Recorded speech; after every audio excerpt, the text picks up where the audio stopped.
Olá pessoal, meu nome é Jonathan e junto com o João e com a Viviane vamos falar um pouco sobre o processo de fabricação do hambúrguer bovino, né, desde o manejo até a parte de rotulagem e embalagem.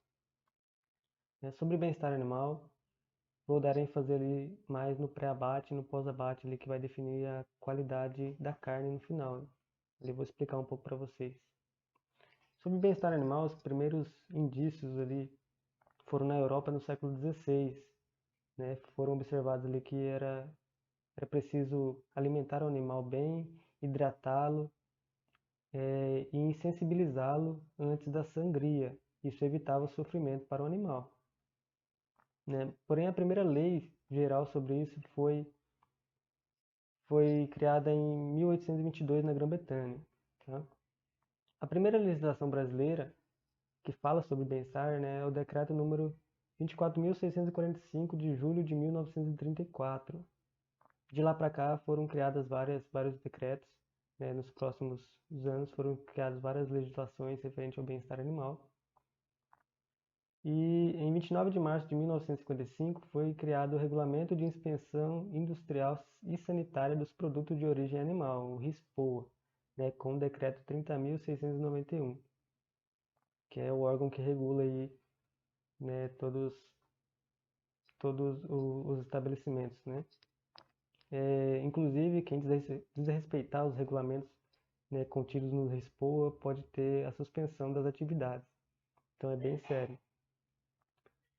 Um pouco depois, lá em 1965, né, os pesquisadores se uniram e eles criaram um comitê de Bramble, né, que começou a pesquisar aprofundadamente a questão de bem-estar animal.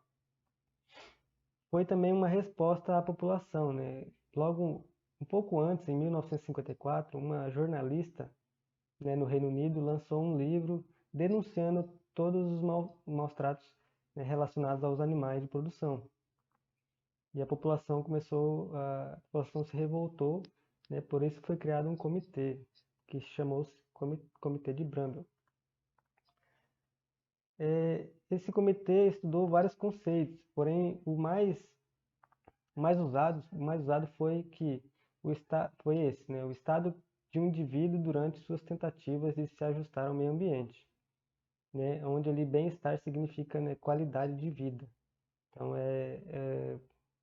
que é mensurado entre muito bom e muito ruim. Então o animal pode ou não se adequar ali ao ambiente em que ele vive.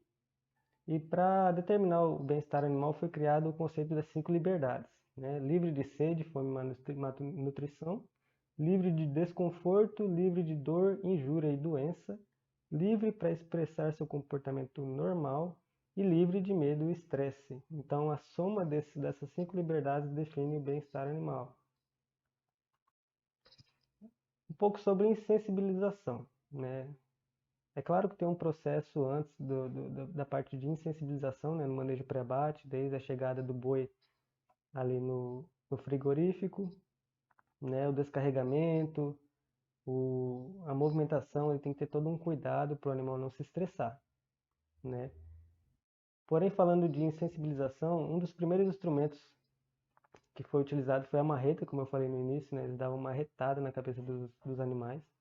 Porém, isso tem muitas variáveis, existem muitas variáveis que podem atrapalhar esse processo, né? Por exemplo, o operador ele precisa ter força suficiente para dar uma retada, né? E precisa ter habilidade também para conseguir acertar o local exato para que o boi desacorde na hora, ele desmaie na hora. Porque se ele errar a marretada, o boi vai sentir muita dor, vai haver uma descarga de adrenalina muito grande, né, no corpo daquele animal e vai acabar desencadeando várias reações que vão afetar drasticamente ali a qualidade final da carne, né? Aí posteriormente criou-se as pistolas de dado cativo, penetrante e não penetrante, né? A diferença é que o penetrante ela penetra o crânio e o cérebro do boi, tá? Então acaba que praticamente mata o boi na hora, porém, né, segundo a regulamentação de bem-estar animal não é bem assim, né? o operador não pode fazer nada enquanto o boi não tiver 100% morto, digamos assim, né? Sem nenhum sinal de vida. E a pistola não penetrante, ela apenas dá uma pancada no crânio do animal, né? Chega a trincar muitas vezes o crânio, porém não atravessa, né, a parte do osso. E após a insensibilização, a sangria deve ser feita quase imediatamente. Tá? Quando usa a pistola de dado cativo não penetrante, tem que ser feita a sangria em menos de 30 segundos, que o boi pode acordar nesse período. Então eles içam o boi pela perna, né? Içam o boi pela perna e faz a sangria. Então a sangria é feita com o animal inconsciente. Então eles fazem a incisão no pescoço ali próximo ao coração e cortam as artérias, né, que saem do coração ali. Isso solta um jorro de sangue muito grande. Então é uma característica né, para saber se o operador fez certo. No momento em que ele corta a artéria, jorra bastante sangue, né? E após a sangria, por volta de 3 minutos, quando acabar totalmente o sangue, é feita a esfola do animal, somente após isso. Então, o animal não pode ser esfolado antes da sangria, né? Antes de ter certeza que saiu todo o sangue do animal, né? Que o animal morre por perca excessiva de sangue muitas vezes. Bom, a qualidade da carne ela é definida através de alguns atributos, né? Seriam eles rendimento e composição, que seria ali o rendimento de carcaça, né? Quantidade de carne na carcaça, quantidade de gordura. Aparência e características tecnológicas seriam a cor, a quantidade de gordura entremeada na carne, né? A palatabilidade seria ali sabor, odor, né? A maciez, a suculência. A integridade do produto seria a qualidade nutricional e a segurança química, física e biológica da carne, né? E a qualidade ética, né, que seriam saber se todos os procedimentos ali foram relacionados ao bem-estar animal, ali, desde o nascimento do animal até o abate. Bom, o que influencia a qualidade da carne? Então, existem diversos fatores que influenciam na qualidade final da carne, né? Entre eles estão ali o fator animal, seria o fator genético, né, a capacidade do animal de se adaptar. Tem animais que se adaptam mais fácil, outros não. Tem animais que se estressam fácil, outros também não. Então depende muito da genética, da raça, né, da linhagem do animal. O fator ambiente, né? O ambiente também influencia bastante, né? Se o animal se adaptou àquele local, se não, se ele se estressa. Então tudo isso também influencia. Nutrição do animal, né? A alimentação correta também vai influenciar na qualidade. Sanidade, né, se o animal tem alguma doença ou não. O manejo do animal é muito importante, né? Eu digo que é a parte mais importante, né? Pois isso influencia demais na qualidade final da carne, né? A forma como o animal é manejado desde o seu nascimento é muito importante. A parte de insensibilização e pós-mortem também, né? A parte de insensibilização tem que ser feita corretamente. Se houver algum erro, o animal vai ter um grande estresse, né, que vai afetar drasticamente a qualidade lá no final. Bom, no processo pós-morte, relacionado à qualidade da carne, quando o animal é abatido ali, imediatamente inicia-se o metabolismo anaeróbio no corpo do animal, porque para de circular sangue, então, consequentemente, não há circulação de oxigênio. Então, o metabolismo entra em anaerobiose, onde o glicogênio é convertido em glicose, né, na via glicolítica, que é convertido posteriormente em ácido lático. Numa situação de normalidade onde o animal estaria vivo, esse glicogênio seria convertido em glicose, entraria ali no ciclo da glicólise, né, que seria convertido em ácido pirúvico, né, o piruvato, né, mas como o animal ainda estaria vivo, haveria circulação de sangue e oxigênio pelo corpo do animal. Então, havendo oxigênio, esse ácido pirúvico seria transportado ali para o ciclo de Krebs, né, onde daria início todo o processo ali posteriormente ali a cadeia transportadora de elétrons, né? Mas como não, quando o animal morre, não há oxigênio no corpo, né? Não há circulação de oxigênio. Então essa glicose é convertida em ácido pirúvico, né? Que posteriormente, não havendo oxigênio, é convertido em ácido lático, né? E esse ácido lático acidifica a carne, né? Havendo queda no pH, e o que transforma o músculo em carne, né? Então é um processo muito importante na produção de carne, tá? Então, os níveis de glicogênio no corpo do animal antes do abate devem estar adequados, né? Eu vou explicar um pouco sobre pH, né? Sobre o pH da carne, né? A queda do pH da carne contribui para, né, retarda a proliferação de micro-organismos, né? Auxilia na determinação de sabor e odor, promove maciez na carne. O pH ideal é de 5,5 a 5,8, né? Esse é o pH de exportação. Então, a carne só é exportada se tiver com pH abaixo de 5,8, né? Até 5,5 ali no máximo. Nessa faixa é o pH ideal para exportação. Quando existem situações onde o pH pode ficar mais elevado, né? Como a gente pode ver no gráficozinho ali, né? Quando o pH está acima de 5,8, a gente considera a carne DFD, é um defeito na carne. E quando está abaixo de 5,5, considera PSE, são defeitos na carne que eu vou explicar agora, né? Quando a gente fala de PSE, significa, em português traduzindo ali, pálido, macio e exudativo, né? Então aqui a gente pode ver que é uma carne pálida, né? Que não é nada atraente, né? Visivelmente, nem acredito que nem o paladar seria agradável. E esse PSE, ele não é muito comum em bovinos, acontece, mas é menos comum. O mais comum é o DFD, que significa escuro, firme, escuro, firme e seca, né? Então é uma carne escura, mas com pouca suculência. E por que que isso acontece?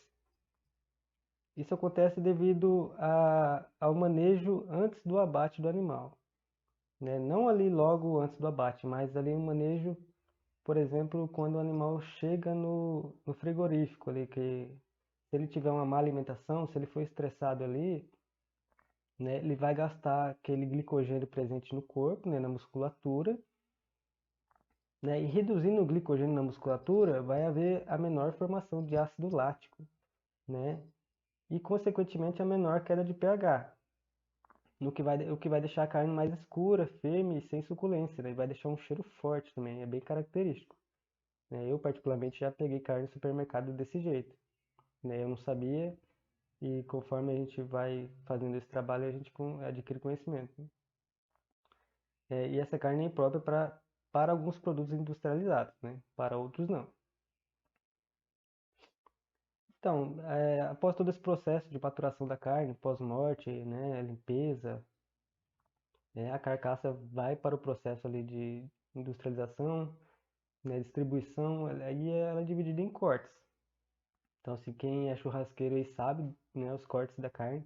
Então, existem vários cortes, né? Geralmente, esses cortes da parte dianteira do bovino são mais fibrosos e precisam de mais tempo de preparo, né? Mais tempo de cozimento para ficar mais macio, né? É a parte onde o boi se apoia, né? A parte onde é mais, né? Que ele se esforça mais. A parte traseira geralmente são carnes mais macias, né? Carnes nobres, né? Carne de primeira, que aqui na parte de trás vai ter picanha, coxão mole, filé mignon, né? Maminha, alcatra, é tudo traseira, né?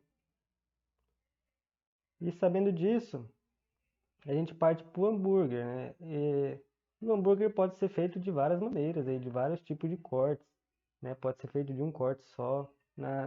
No setor industrial, ele é feito, é uma mistura, né? Seria um blend, porém com várias partes, né? Aí a adição de vários estabilizantes, né? Acidificantes, né? Reguladores.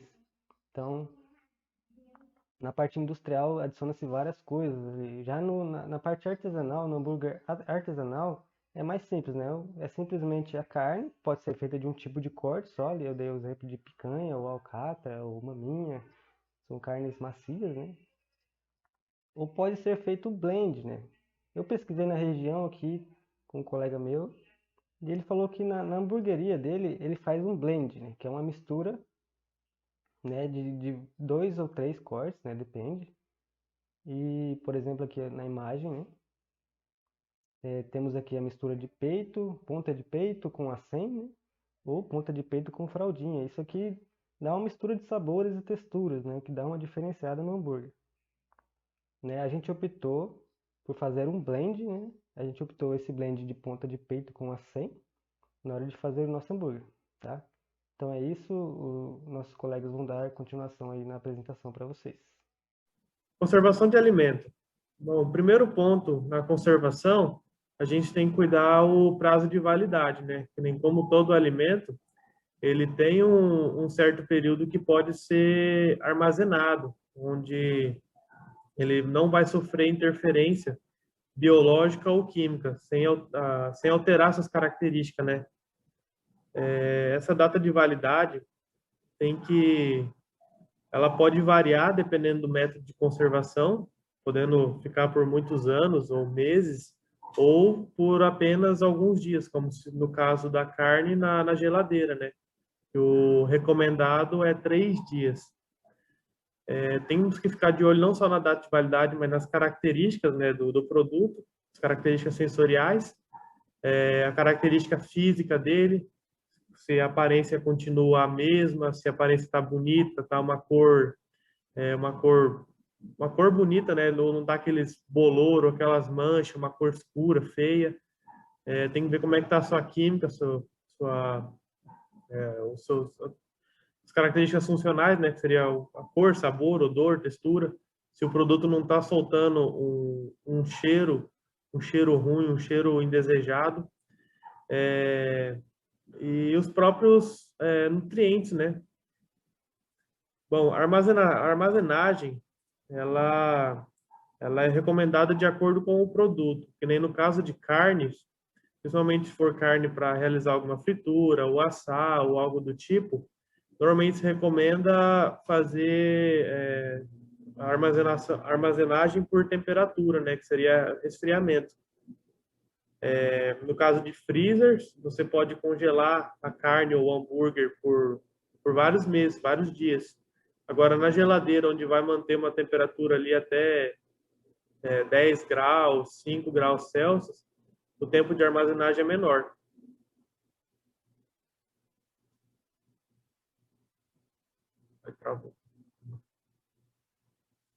Bom, a alteração nos alimentos, né? Ela pode ser desejáveis e indesejáveis. O que seria essas duas classes? Desejáveis seria quando ele vai sofrer alguma reação, assim, tendo uma alteração que foi imposta, né? Foi desejada, que nem no caso da preparação do iogurte, no qual foi fermentado por micro-organismos. Já uma indesejável seria a própria degradação realizada pelos micro-organismos em qualquer alimento, né? No pão, na carne. No pão, a característica é os bolor, né? Começa a aparecer os bolor, aquelas manchas. É os micro-organismos se alimentando do alimento. Bom, e como é que pode sofrer essas alterações? Ela pode ser tanto bioquímica, que seria através de enzimas ou algum outro produto químico, ou então biológica, né, através de fungo, o vírus, bactérias, seriam seres micro-organismos mesmo. Bom, falar um pouquinho agora dos micro-organismos deteriorantes, que nem eles são seres vivos. Eles vão causar deterioração, basicamente, né? Vão começar a se alimentar, se reproduzir, se alimentar a partir do alimento, para assim poder se multiplicar, sobreviver, no qual vai causar a deterioração do alimento. E ela pode ser manifestada, né, por algumas alterações, principalmente nas características sensoriais do alimento, né? Ali, como já foi dito, né? o cheiro, o odor, a aparência, a cor, entre vários fatores. E no caso da presença de fungo, pode apresentar um biofilme, que seria uma fina película sobre o alimento, no qual seria o próprio micro-organismo se multiplicando, né? Bom, agora um pouco dos micro-organismos patogênicos, que são os micro-organismos que a gente tem que ter um cuidado muito grande, tanto desde a produção do alimento até no seu manuseio, na própria indústria, né, ou no preparo do alimento, e são os organismos que, além de causar deterioração do alimento, ele pode fazer mal para nós, seres humanos, ou para os animais também. E vamos supor um caso aqui de brucelose, né, na carne. O animal tem que ser vacinado, tem que ter todo um cuidado, porque se esse animal, vamos supor, o animal não foi vacinado e teve contato com a doença e foi para o frigorífico, essa carne que chegar no mercado ali para ser distribuída, né, comercializada e consumida, ela pode passar essa doença para nós humanos, que seria basicamente uma doença uma doença que vem de um ser microscópio, né, seria um micro-organismo. E essas doenças, não só como essa, mas existem diversas que podem vir causar danos à saúde, né, no caso de fungos e bactérias e vírus. Métodos de conservação dos alimentos.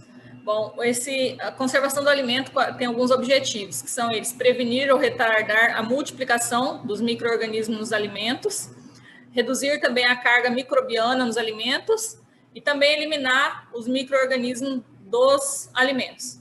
Os métodos convencionais, eles classificam em conservação pelo calor, por irradiação, conservação pelo frio, controle da umidade do alimento, fermentação, uso de aditivos, defumação e uso de embalagens. No nosso caso, que é o hambúrguer, a gente utiliza a conservação pelo frio e as embalagens apropriadas. Para o hambúrguer, o método mais comum é o uso do frio ou na redução da temperatura. Obter frio significa retirar o calor, né, do produto ou reduzir a temperatura do produto a níveis desejados. Conseguindo fazer isso, abaixar a temperatura, inibe a ação das enzimas ou dos micróbios. Contrário do que o calor, que é a conservação pelo calor, ou a irradiação, ele não elimina os micro-organismos, ele apenas inibe a ação dessas enzimas e desses micróbios. A conservação dos alimentos pelo frio, ela pode ser obtida mediante o resfriamento ou o congelamento. O resfriamento compreende na estocagem e na conservação dos alimentos em temperatura entre -1 e 8 graus Celsius. No caso da carne, considera adequado o intervalo entre -2 e 5, uma vez que elas apresentam um ponto de congelação entre -1,5 e -2. E a conservação pelo congelamento é quando os grânulos de água eles viram um gelo. Então, nessa faixa de temperatura aqui da carne que eu citei, os micro-organismos não se multiplicam ou fazem muito lentamente, dependendo da espécie do micro-organismo e também da quantidade de carne.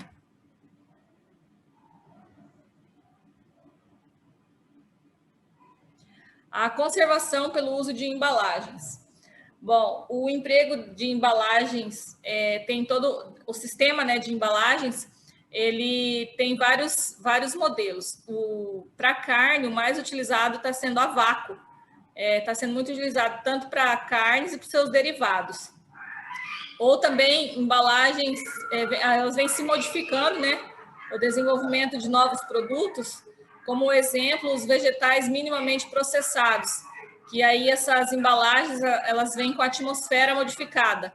Ela consegue injetar alguns gases que conservam por mais tempo os alimentos. Embora sejam feitos para proteger os alimentos contra os micro-organismos, as embalagens, os recipientes dobrados, grampeados ou enrolados apenas, eles podem, só enrolado plástico, no caso, pode propiciar a entrada de micro-organismo. Então, o tipo de fechamento, ele também é importante. Se o processo de fechamento não for completo, se não estiver bem fechado, pode apresentar falha. E aí, esse processo, esse processamento de embalagem, assim como a indústria que fabrica o alimento, também o fabricante das embalagens para alimento deve implantar as boas práticas de fabricação e ter as suas certificações. Bom, os materiais que são utilizados nas embalagens. Os alimentos eles podem ser embalados em diferentes tipos de materiais, que variam conforme a natureza do próprio alimento e também com seu processamento. Por exemplo, nós temos metal, vidro, plástico, papel, e aí o metal e o vidro eles são adotados para conservas vegetais e também para carnes. Outro material que tem sido amplamente empregado é o filme flexível. No nosso caso, que é o hambúrguer, é o plástico. O papel ele é um material de embalagem aconselhado para alimentos em pó, como farinha, açúcar, etc. E as embalagens que entram em contato com os alimentos, elas devem ser fabricadas com materiais que não os contaminem, inclusive na hora da impressão de alguma informação, ou do logo, ou alguma coisa do rótulo, que às vezes já é impresso no próprio material da embalagem, a tinta não pode contaminar o alimento. No caso do rótulo, esse aqui é o modelo do nosso rótulo, ele é do hambúrguer, nós fizemos ele conforme a legislação brasileira, conforme a instrução normativa. Todo rótulo ele tem a finalidade de identificar o produto. E aí, conforme essa legislação, tem algumas informações obrigatórias, sendo ela a denominação de venda do alimento, a lista de ingredientes, né, o conteúdo líquido, a especificação da origem, né, o CNPJ, o telefone, o endereço da fábrica ou da sua importadora, da distribuidora, para contato, né, e o número de registro no órgão fiscalizador. A especificação do lote, né, que é a data de fabricação, data de vencimento, o número do lote, a composição do produto, as informações nutricionais devem estar em ordem decrescente, do maior quantidade ao menor, e as informações nutricionais também. Instruções sobre o preparo e uso do alimento. E outro detalhe que eles podem conter o código de barra para facilitar tanto a precificação quanto o estoque. Mas o código de barra não é obrigatório. E aqui as nossas referências bibliográficas, onde são um artigo, o livro indicado pela própria professora e a legislação de rotulagem de alimentos.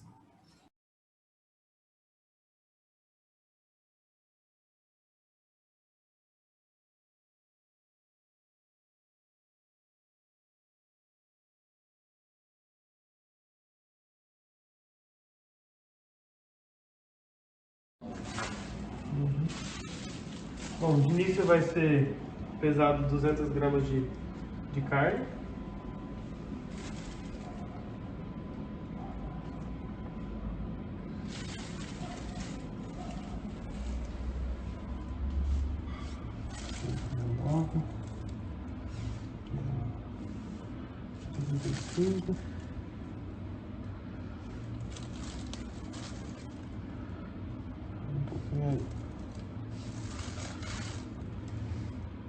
Então, 200 gramas de carne, onde a partir de então vai ser transferido para a bacia.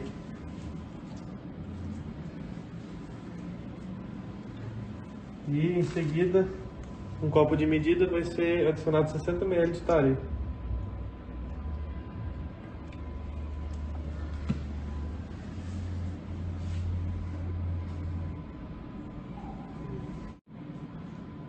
Agora vai ser realizada a mistura, né?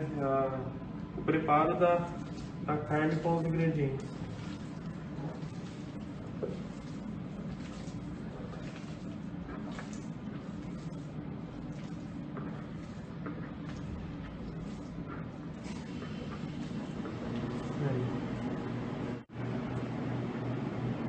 Bom, após a mistura do tarê, é adicionado um pouco de sal a gosto, uma pequena quantidade, e realizada a mistura.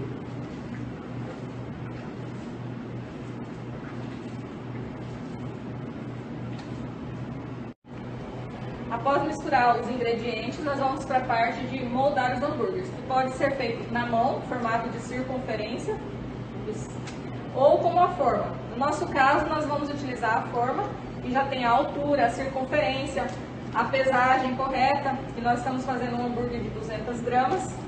Note que na própria forma nós já colocamos o filme plástico, que é o qual a embalagem do nosso hambúrguer para conservação do nosso produto e também para evitar contato com superfícies indesejadas. Aqui o hambúrguer está pronto, moldado, então nós vamos tirar agora a forma.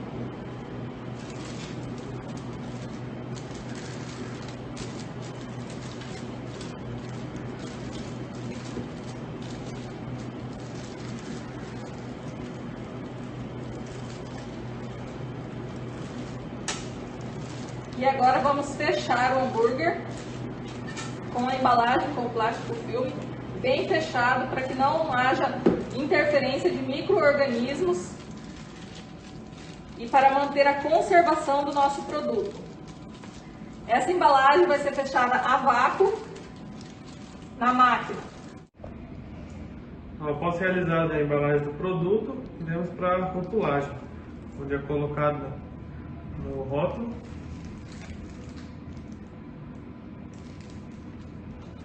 e é preso.